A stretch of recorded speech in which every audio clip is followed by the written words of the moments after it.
Assalamualaikum warahmatullahi wabarakatuh. Perkenalkan, nama saya Marsha Eldrida dari kelas SPS 8. Di sini saya akan menjelaskan tentang persamaan dasar akuntansi, konsep penjurnalan akuntansi, konsep posting ke buku besar, dan laporan keuangan. Yang pertama, di sini saya akan menjelaskan persamaan dasar akuntansi. Apakah yang dimaksud dengan persamaan akuntansi?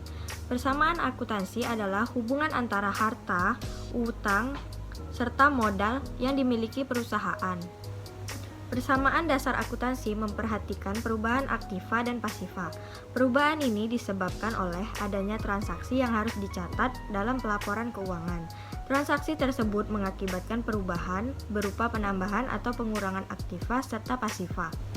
Unsur persamaan dasar akuntansi terbagi menjadi 3, yaitu 1. Aktiva atau harta, 2. Kewajiban atau utang, dan yang ketiga adalah modal. Tujuan persamaan dasar akuntansi adalah untuk melakukan pencatatan dalam sistem akuntansi dan dijadikan dasar untuk melakukan pencatatan tersebut. Fungsi utama persamaan dasar akuntansi ialah untuk mengubah harta dan kekayaan yang dimiliki perusahaan sebagai akibat dari timbulnya transaksi. Persamaan dasar ini juga membantu perhitungan dana yang dikeluarkan perusahaan dalam suatu periode waktu. Rumus persamaan dasar akuntansi ialah aktiva sama dengan pasifa, aset sama dengan kewajiban ditambah ekuitas. Selanjutnya yang kedua, konsep penjurnalan akuntansi. Jurnal akuntansi adalah formulir yang digunakan untuk mencatat setiap jenis transaksi yang dilakukan secara sistematis dan rinci. Setiap transaksi harus dicatat sesuai tanggal dan keterangan transaksi tersebut. Selain itu, jumlahnya juga harus sama antara debit dan kredit. Fungsi jurnal akuntansi di antara berikut. Yang pertama, fungsi pencatatan, kedua, fungsi historis, ketiga, fungsi analisis, keempat, fungsi instruktif, dan yang kelima, fungsi informatif. Jenis-jenis jurnal akuntansi. Yang pertama, jurnal umum. Jurnal umum merupakan tempat untuk mencatat semua transaksi keuangan perusahaan pada periode tertentu secara sistematis. Dalam siklus akuntansi, jurnal umum adalah tahap pencatatan pertama. Yang kedua, jurnal khusus. Jurnal khusus adalah jurnal yang dikelompokkan secara khusus sesuai dengan jenis transaksinya. Contohnya, jurnal penjualan, jurnal pembelian, jurnal penerimaan kas, dan jurnal pengeluaran kas. Yang ketiga, jurnal penyesuaian. Jurnal penyesuaian ialah jurnal yang dibuat pada akhir periode akuntansi untuk membandingkan jumlah yang dicatat apakah sudah sama dengan periode pengakuan yang sama.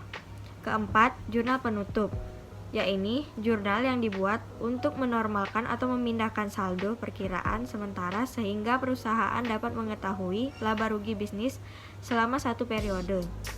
Yang kelima, jurnal pembalik.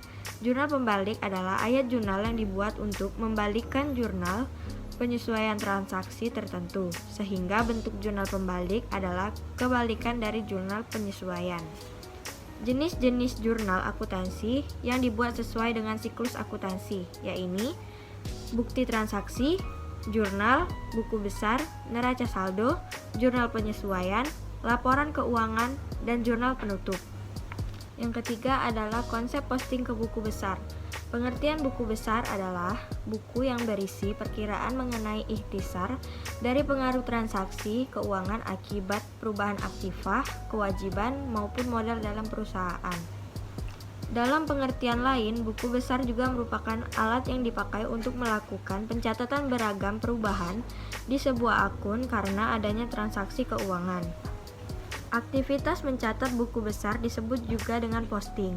Buku besar merupakan pemindahan akun dari jurnal umum, sehingga posting dilakukan setelah membuat jurnal umum.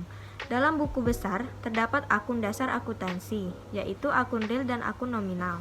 Akun real atau bisa disebut akun tetap adalah akun yang ada di dalam laporan neraca. Contoh akunnya adalah harta, utang, dan modal. Sedangkan akun nominal sifatnya hanya sementara, yang terdapat di dalam laporan laba rugi. Akunnya adalah beban dan pendapatan. Nah, sekarang kita akan membahas dulu tentang harta.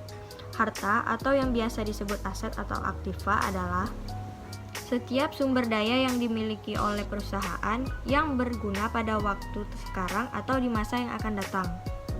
Harta dapat dikelompokkan atau dibagi menjadi harta lancar, harta tetap, investasi jangka panjang, dan harta tidak berwujud. Harta lancar terdiri dari kas, surat berharga, wesel tagih, piutang usaha, persediaan barang, perlengkapan, dan beban dibayar di muka. Selanjutnya, harta tetap adalah aset berwujud yang dimiliki oleh perusahaan untuk digunakan dalam produksi atau disewakan kepada pihak lain. Nah, yang termasuk ke dalam kategori ini adalah tanah, peralatan, bangunan, atau gedung. Sedangkan investasi jangka panjang itu bisa dalam bentuk saham, obligasi, atau surat berharga lainnya.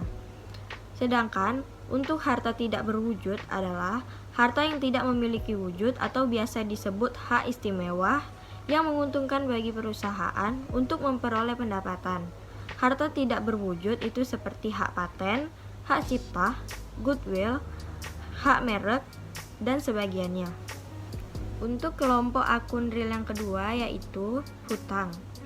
Utang atau disebut kewajiban adalah kewajiban perusahaan di masa kini yang timbul karena peristiwa di masa lalu dan penyelesaiannya mengakibatkan keluarnya sumber daya perusahaan. Utang dikelompokkan menjadi dua, yaitu hutang jangka pendek dan hutang jangka panjang.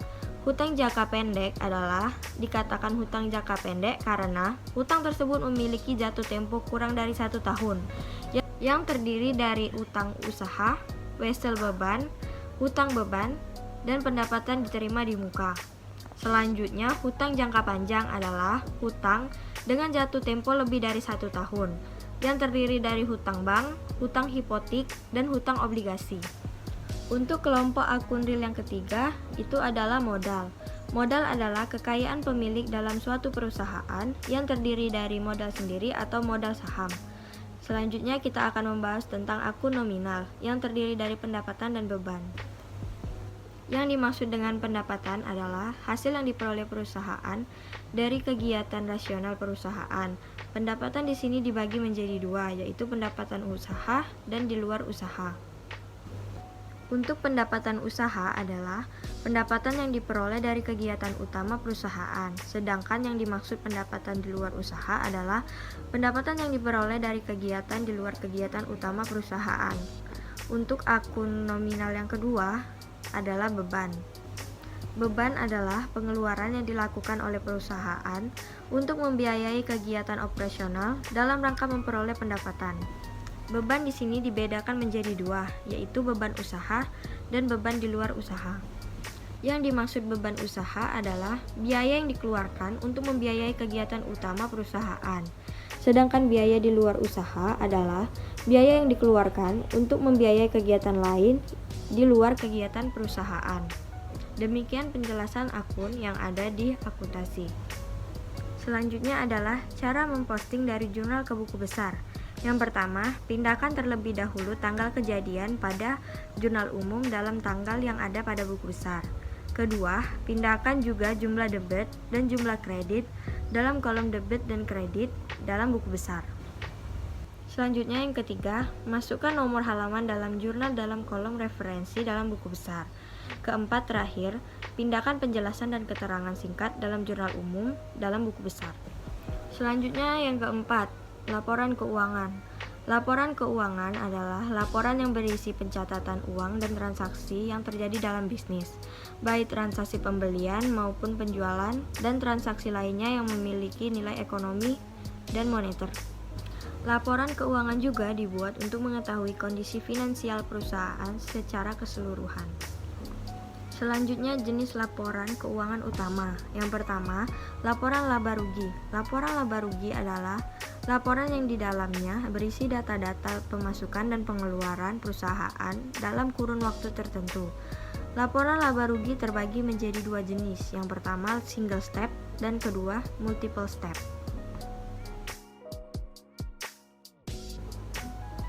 Tujuan dibuatnya laporan laba rugi, baik single step maupun multiple step adalah untuk mengetahui apakah perusahaan mendapatkan keuntungan atau justru kerugian.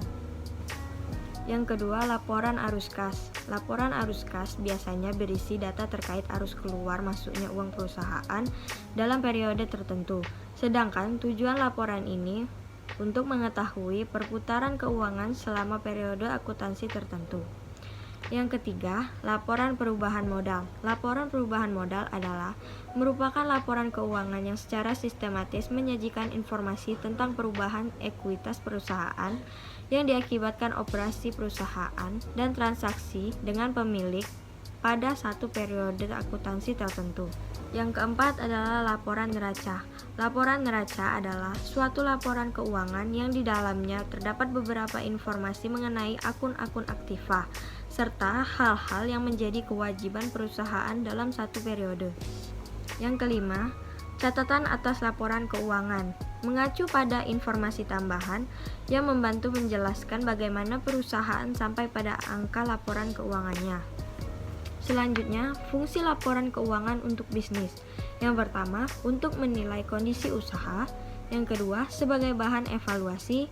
Yang ketiga, bentuk pertanggungjawaban perusahaan. Baiklah, sekian penjelasan dari saya. Saya akhiri. Wassalamualaikum warahmatullahi wabarakatuh.